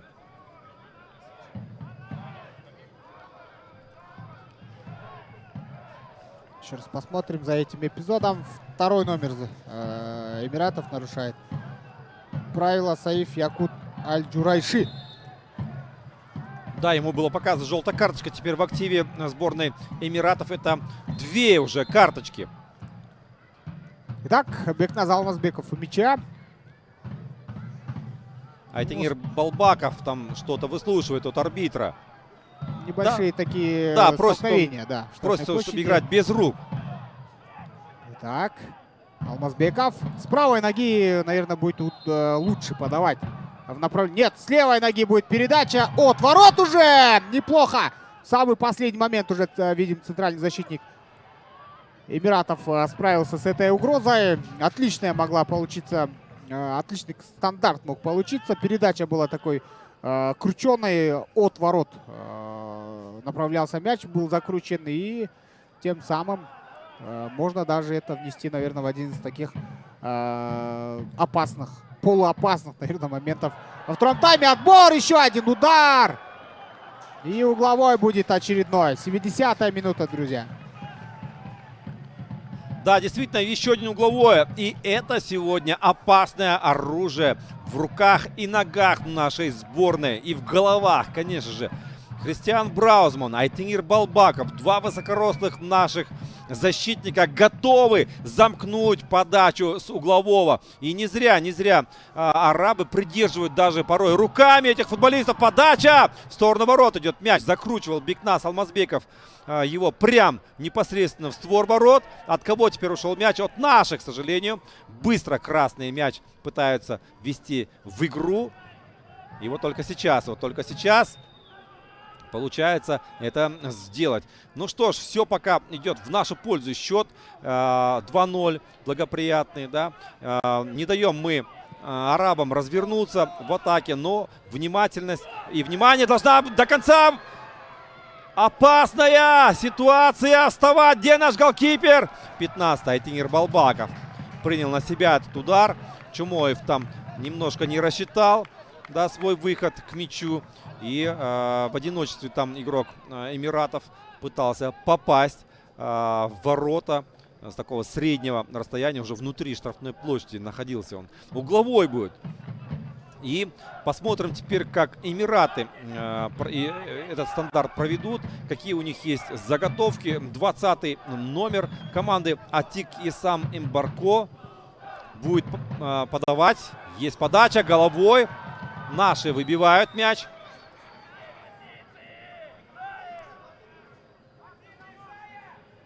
Да, вот такие вот передачи на ближнюю штангу несут большую угрозу, видимо, и со стороны соперника, и с нашей стороны. Ну и посмотрим, чем закончится эта атака сборной Арабских Эмиратов. Прессингуют здесь два защитника сразу оппонента. Не уходит мяч. И в аут выбивается сфера со стороны Дациева. Ну, нужно постараться зацепиться, отдать передачу. Вот впереди ожидают. В ожидании мяча находятся сразу два игрока нашей команды. Здесь нарушение правил в опасной близости от нашей штрафной площади. Дациев снова нарушает правила. Устное предупреждение он получает со стороны арбитра. Да, эмоциональный игрок Дациев, но видим в этом матче наши ребята, как уже отмечалось, настроены очень здорово на этот матч. Главное не переусердствовать, не получать карточки, не удаляться, потому что играть в меньшинстве — это уже совсем Да, и нарушать другое правила дело. вблизи наших ворот тоже очень бы не хотелось. Дациев перегорает немножко на эмоциях и допускает такую оплошность. И теперь очень опасный штрафной вблизи наших ворот. Необходима просто огромная концентрация, внимание. Вот И смотрим. не нарушать главное. Передача опасна. Хитрая была передача. И вот здесь вот будет ли возможность убежать? Нет. Снова контролируют мяч игроки Объединенных Арабских Эмиратов. Попытка сыграть стеночку. Мяч остается у 21 номера. И что же здесь? Сразу двух футболистов проходит. Соперники, откровенно говоря, везет нашей команде, потому что замыкающих там не осталось. И ответная контратака может получиться. Бекназ Алмазбеков. Хорошая передача. Выход 2-1. Сразу отдать надо. Рикошет, ну зачем? Можно было бы сыграть хитрее. Попадает, кажется, мяч в руку. Но да, требовать многого от наших футболистов никоим образом нельзя. Здесь никоим образом нету ни Холланда, ни Мбаппе, ни Криштиану. Здесь играют наши молодые футболисты. И чересчур требовательным тоже в их сторону быть нельзя. Нужно понять, что у нас уже 74-я минута встречи. И выдержав столько минут на поле, это уже, наверное, большое дело, потому что, как уже отмечалось, ребята совсем молодые, 2003-2004 года рождения. Ну и небольшое повреждение, кажется, у нашего футболиста. Атака была очень хорошая, любопытный, острейший контрвыпад у нас получился, но, к сожалению, довести до забитого мяча нашим футболистам эту атаку не удалось. Ну и есть возможность у Максима Лисицына поинструктировать наших футболистов, подсказать, потребовать чего-либо. Ну и видим, что не может пока подняться наш футболист. На носилках, кажется, его будут забирать. Ну, повреждений вот таких вот в этом матче много. Казалось бы, не очень-то и грубо действует оппоненту, но бывают эпизоды. А иногда бывает такое, что футболист просто перенапрягается и мышцы уже сводит к концу матча. И вот таким вот образом, наверное, потребуется замена. Ну и великолепная поддержка зрителей на стадионе мы с вами наблюдаем. Большое количество флагов. Ну и, как уже отмечалось, культура боления в нашей стране за последние несколько лет во много раз выросла. Я помню еще середину 2000, середину нулевых, когда на стадионе было не так уж и много зрителей, но и также никаких песен, либо же речевок мы не слышали. А сейчас есть у нас и барабан, есть у нас и заводящий трибун, которые могут направлять трибуны именно таким образом, чтобы они могли песнями поддерживать наших футболистов. Тем временем атакует сборная Арабских Эмиратов. И без аута здесь прессинг вступает Бекназ Алмазбеков, очень скоростной футболист. И вот его появление из-за спин соперников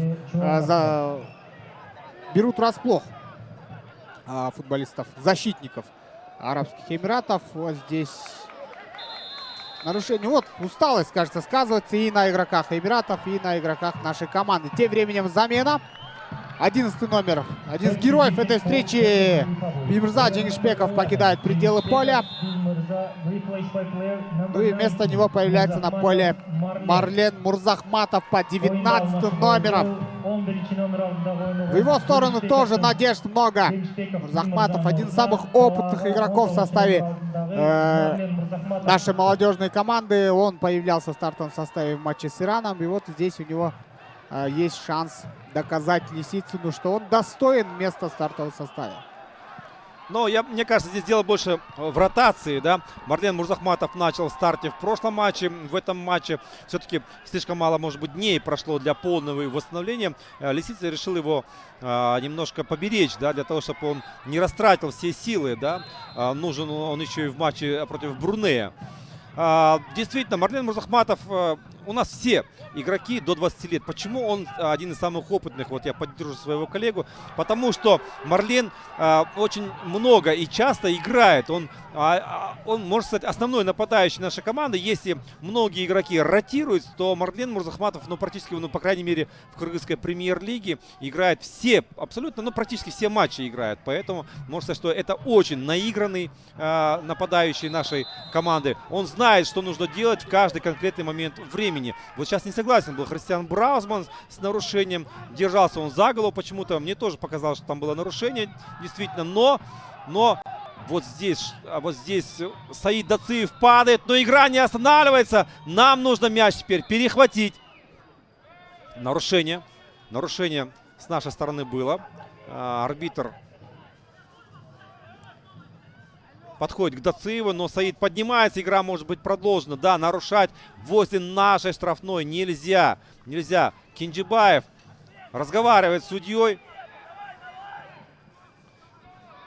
Да, и, конечно, разговаривать не нужно с судьей. Тем более, что он уже получал такое устное предупреждение. И судьи очень внимательно это отслеживают. И если Эрмек еще раз нарушит правила такой в жесткой манере, судья вполне может показать ему красную карточку. Опасный штрафной возле наших ворот. Надо держаться, парни. Надо выдержать. Отбиваемся. Но мяч далеко не уходит. Обратно возвращается он в площадь штрафную. И можно разбежаться здесь. Мурзахматов. Алмазбеков. Роняют там Марлена. Надо подниматься, Марлен. Надо подниматься. И Алмазбекова тоже сбивают с ног. Сразу два игрока нашей команды упали. И, кажется, не может подняться пока игрок нашей команды. Но, тем не менее, шанс этот уже исчерпан. Нужно пытаться строить атаку заново. Ну и поначалу нужно этот мяч отобрать. Ну и выбивается мяч. Конечно, принцип фейерплей должен действовать везде. Вот как раз-таки Мурзахматов на ваших экранах. Не хотелось бы, конечно, чтобы он получал какое-либо повреждение. Только что он появился на поле. И есть у него очень хороший шанс. Будет, я думаю, хороший шанс для того, чтобы забить и третий гол. Счет 3-0, он будет вообще великолепным. Потому что у нас будет, я думаю, очень хороший шанс выйти, если не с первого, то хотя бы со второго места в финале раунд Кубка Азии. Потому что, как уже отметил мой коллега, 5 лучших команд из 10 групп попадут в финальную часть Кубка Азии. И там будут, конечно, в том числе, кроме баллов, считать количество забитых и пропущенных мячей. Еще один стандарт направления наших ворот. 80-я минута встречи. Учитывая добавленное время, чуть больше 10 минут остается до завершения этого матча. И 2-0 тоже неплохо. 2-0 тоже неплохо. Ну и, конечно, как болельщикам нашей команды, как граждане Кыргызстана, нам бы хотелось, чтобы наши забили и третий, и четвертый, может, даже и пятый мяч. Но это все, наверное, на уровне мечтаний, на уровне фантастики. Тем временем передача высокая. Направление ворот Султана Чамаева. Борьба на втором этаже. Попытка ударить бисиклетой Ну, раньше называли ударить. это ножницами, Да, да? ножницами. Удар ножницами, да, действительно. В матче с Ираном также мы несколько раз видели, как иранцы пытались пробить через себя. 2 или 3 раза они пытались это сделать, но у них не получилось. Ну и здесь видим тоже арабы пытаются вот таким вот образом красивым. Конечно, это ведь сложный элемент на самом кульбитом, деле. Очень сложный технический прием, и там должно сложиться очень многое, чтобы он прошел. Но все пока для нас складывается неплохо. Заканчивается 80-я минута. Совсем мало времени остается до конца, и нам бы, конечно, хотелось, чтобы это время быстрее закончилось. Но для этого нужно отвести мяч подальше от наших ворот. Нельзя опускаться. Да, мы в конце первого тайма говорили об этом, дорогие друзья. Мы слишком низко обороняемся, когда соперник наседает. Это нельзя делать. То же самое происходило в матче против сборной Ирана. Почему мы пропустили? Почему мы в обороне сыграли не так надежно? Потому что мы слишком допускали возможность. Нельзя давать бить. Надо выбить. Саид Дациф. Молодец, подхватывает мяч. И по краешку отдать. Ровно на нашего игрока. Зацепиться за мяч и побороться нужно до конца. Ребят, до конца осталось не так много времени. Нельзя давать делать передачу. Какой же молодец. Кто там? Бекбердинов был. 17 номер, капитан команды нашей. Арслан Бекбердинов. Как и в матче с Ираном. В подкатах стелится, но старается в самый даже последний момент выбить мяч. Ну пусть даже на угловой. Вновь 20 номер команды Эмиратов идет подавать. Это Атик Исам Эмбарко. Но смотрим, дорогие друзья. Нашей команде нужно быть в очередной раз очень внимательной и к таким подачам. Чумоев не пошел, отталкивал он кого-то из соперников и немножко пропустил момент выхода. А мяч закручивался в сторону дальней штанги. Вполне возможно, что вратарь мог бы пойти на нее. Да, вот посмотрите. Да, одна из самых грубых ошибок со стороны голкипера — это как раз-таки неумение рассчитывать траекторию полета мяча. То есть неправильный выход из ворот. Но до этого Султан не был замечен в этом, скажу, в оправдании нашего голкипера. К счастью, там да, была сложная ситуация. Все сложилось в нашу пользу. Да, перед ним были игроки, которые действительно могли помешать его выходу, поэтому он старался оттолкнуться. Но мне кажется, ему следовало это делать чуть пораньше, отталкиваться, чтобы иметь возможность рассчитать, да, действительно траекторию, куда пойдет мяч. Ну а сейчас мячом вновь красный, и наше правильно делать, что перехватывать мяч надо действительно читать, как говорят футболисты, передачи, да, стараться идти на перехват, забирать мяч. А терять в центре нельзя, ни в коем случае. Зазевался наш игрок. И атака Эмиратов может быть очень-очень опасна. Вход в штрафную в нашу площадь. Удар! Чумоев отбивает! Попадает мяч в наших и отскакивать за линию. Лицевую, угловой будет. Ну что ж, очень тяжело. Ожидалось, конечно, вот финальный штурм, он ожидался. Нужно перетерпеть, вытерпеть. И очень важно в таких эпизодах немного успокоить игру. Взять мяч под свой контроль и сделать небольшой перекат. И в этом случае, я думаю, вот этот вот натиск, атакующий пыл соперников немного спадет. Тем временем передача еще одна на дальнюю штангу, скидка. Ну, здесь уже владение Чумоева. Спокойно он забирает мяч в руки. Нельзя ему спешить. Ну нет, несмотря на то, что счет победный, Чумоев пытается быстро ввести мяч в игру. И здесь вот может получится комбинация. 3 игрока, 4 игрока нашей команды в атаке. Мурзахматов пытается пройти соперника, проходит передача и бить надо. Удар по воротах! Еще раз пробить. На подборе наш футболист Дациф. Не сумел он сохранить мяч, и уже сразу игроки идут в отбор, но удается игрокам Объединенных Арабских Эмиратов, игрокам, то есть взять мяч под свой контроль. И здорово. Отличная передача. И здесь было нарушение. Боковой арбитр фиксирует нарушение. Поднимает он руки, или же офсайд. Нет, это нарушение. Да, это нарушение. Наш игрок Марлен Мурзахматов очень хорошо укрыл мяч корпусом, да, и уже защитнику красных ничего не оставалось, как нарушить правила. Видно было, что он уже не успевает к этому мячу. Вот и тяжело дышит тут. Подтверждение слов. 8-й номер Али Абдулазиз Абдулла. Капитан команды, кстати, сборной Арабских Эмиратов. Есть возможность сейчас нашим игрокам немножко прийти в себя и попробовать забить еще один мяч, который окончательно снимет все вопросы о победителе. Конечно, до конца остается меньше 4 минут, меньше 5 минут, 4,5. И секунды, эти секунды, проведенные в чужой штрафной площади, на чужой половине поля, конечно же, нам помогут. Эрмек Кенджибаев тут смотрит, кто же будет подавать, он сам или 14 номер Арсен Шаршенбеков. Но мне кажется, Шаршенбеков будет подавать. Если я правильно понимаю, что здесь выстраивается. Нет, Кенджибаев подает! Голкипер кулаками на всякий случай. Хотя мяч шел ровно в него. Но, конечно, наши рассчитывали, что кто-нибудь подправит мяч головой. Дациев. Замена будет. Разрешает арбитр провести замену. Последняя замена и опять двойная у арабов. 12 номер покидает поле. Вместо него выходит 23-й. 12-й Саиф Салех Аль-Менхали уходит. Вместо него на поле вошел Рашид Мохт Бехрузан. И вторая замена. 14 номер готовится. Вместо 6-го. 6-й это Ахмад Малалла Яду. Вошел в игру Халед Салех Аль-Саади. Вот такая вот двойная замена. И полностью использовали свой лимит арабы.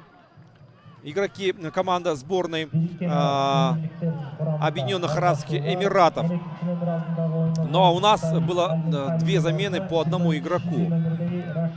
Можно сделать тройную замену, последнюю. 2,5 минуты до конца основного времени. Но сколько добавит судья? Остановки были, конечно же. Но я не думаю, что прям 5-6 минут добавят. Думаю, минуты 3-4 судья добавить должен. Но сейчас вот опасность у наших ворот будет угловой. И, наверное, да, действительно, красные будут торопиться. Сборная Арабских Эмиратов. Необходимо отквитать все-таки 2 мяча. И поэтому они торопятся забить хотя бы как можно раньше 1. Да, Но... если матч так и закончится, я думаю, что наши футболисты могут гордиться собой, потому что, учитывая уровень финансирования в сторону спорта в арабских странах, уровень их инфраструктуры, эта победа много означает. Тем временем удар был, рикошет. От кого же рикошет? Кажется, от нашего футболиста. Нет, от игрока Арабских Эмиратов. 89-я минута у нас только стартовала. Султан Чомоев никуда, конечно, спешить не будет. Ну и будет, конечно, сейчас вводить мяч в игру. В конце первого тайма мы с вами обсуждали, вы у меня спросили, мой коллега, что насчет того, что надеялись ли вы сегодня на победу и ожидали ли, что будет именно такой матч. И я ответил, что я не ожидал. И, конечно, я не ожидал. Я вот до этого отметил, что в арабских странах уровень отношение к спорту он совсем другой, уровень финансирования. Но этот матч, наверное, служит доказательством того, что тем временем момент у сборной Кыргызстана. Передача в центр. В самый последний момент защитник Арабских Эмиратов выбивает мяч из-под ног нашего нападающего. Так вот, я не ожидал, если честно. Я думал, может быть, наши смогут зацепиться за ничью, но мои ожидания не оправдались. Тем временем еще одна атака. Уже на этот раз передача в центр доходит до адресата. И, к счастью для нас, 20-й номер Эмиратов Атик Эссам Эмбарко не сумел должным образом этот мяч обработать. Последняя минута основного времени, друзья, у нас стартовала.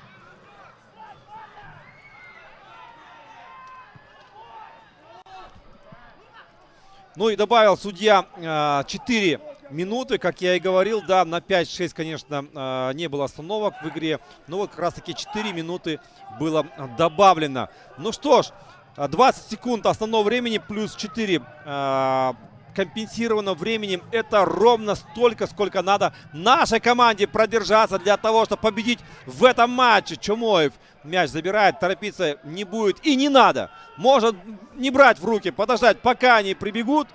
Вот 4 минуты добавляет. Теперь видно это всем.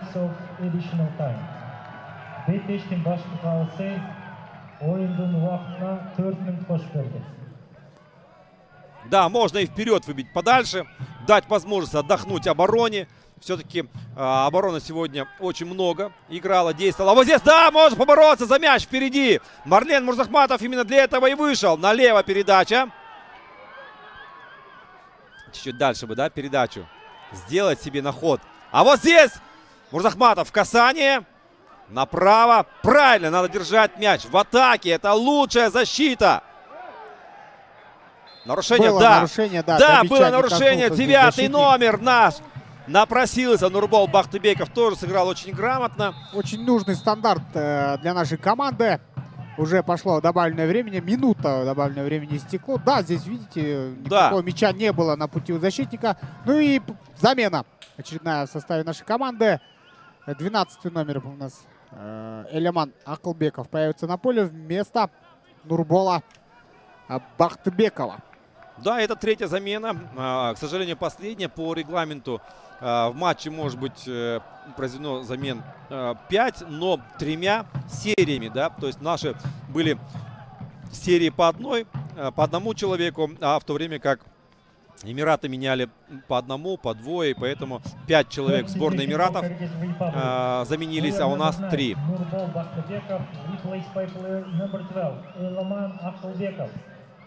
Ну что ж, прошли почти 2 минуты компенсированного времени. Ну а здесь что происходит? Я не понял. Что происходит? Ну это все ухищрение, наверное, для того, чтобы потянуть время. Видим, Айтенгер Балбаков очень недоволен соперниками. Ну, при стандартах такие вещи, они частенько случаются. Столкновения, толчки. Ну и стандартное положение. Разыграли на коротке. Передача и удар последовал со стороны Айтенгера Балбакова. Кажется, но не смог он должным образом ударить по мячу. Не смог, кажется, даже сложиться к этому мячу. И таким образом очередная угроза у ворот Арабских Эмиратов завершается неточным ударом. Тем временем 1,5 минуты до завершения добавленного времени. Арабские Эмираты, конечно же, будут идти в атаку. Передача на левый край. Неудачная. И теперь уже снова мяч оказывается у нашей команды. Подытожим. Коллега, как, по вашему мнению, сыграли наши ребята, как сыграли наши соперники? Вообще, как вам матч? Ну, в первую очередь, конечно, отмечу нашу команду. Да? Наша команда сыграла так, как надо было сыграть в этом сверхважном матче. Все мы ждали от нее именно этого настроя, этой решительности, да, и нацеленности на ворота соперника с самого первого матча. Да, не удалось это сделать в противостоянии с Ираном, но зато все удачно для нас сложилось в этом матче. Уже, по сути, заканчивается 4-я минута. Можно говорить о том, что мы выиграли этот матч, дорогие друзья. Я всех вас поздравляю с этой победой. Ну, а сборная Эмиратов, конечно же, не показала себя во всей красе. Ну, разве нам от этого не меньше радости? Мы, наоборот, рады за то, что наша команда не позволила сопернику сыграть в полную силу где-то. Да, мы очень рады тому, что наша молодежка отомстила за взрослую команду, да, взяла такой реванш. Да, я уверен, что наши сборники сейчас наблюдают за этим матчем, конечно, потому что вот эти вот молодые ребята в будущем заменят наших игроков национальной сборной, и в будущем мы этих ребят, я надеюсь, будем видеть чаще на поле, и они будут защищать честь нашей команды уже в основной сборной. Тем временем добавленное время истекает. Ну и все, завершается встреча, друзья. Сборная Кыргызстана одерживает победу над Арабскими Эмиратами со счетом 2-0. Очень хорошую самоотдачу показали наши ребята. И именно за самоотдачу, наверное, надо похвалить наших молодых ребят. И, конечно же, мы поздравляем всех кыргызстанцев с этой очень красивой победой. Да, Мирлан Бекбердинов с пенальти в первом тайме забил. Кристиан Браузман головой с углового во втором тайме. И эти два гола принесли нам очень важную победу, друзья. Дорогие друзья, еще раз мы вас поздравляем с этой победой. Для вас сегодня на матче работали комментаторы Азамат Асылбашев и Ахтылек Джанчиев. До новых встреч, друзья! Не забываем о том, что совсем скоро нас ждет матч с Брунеем. И для нас он может стать счастливым билетом на финальный раунд Кубка Азии. До новых встреч, друзья!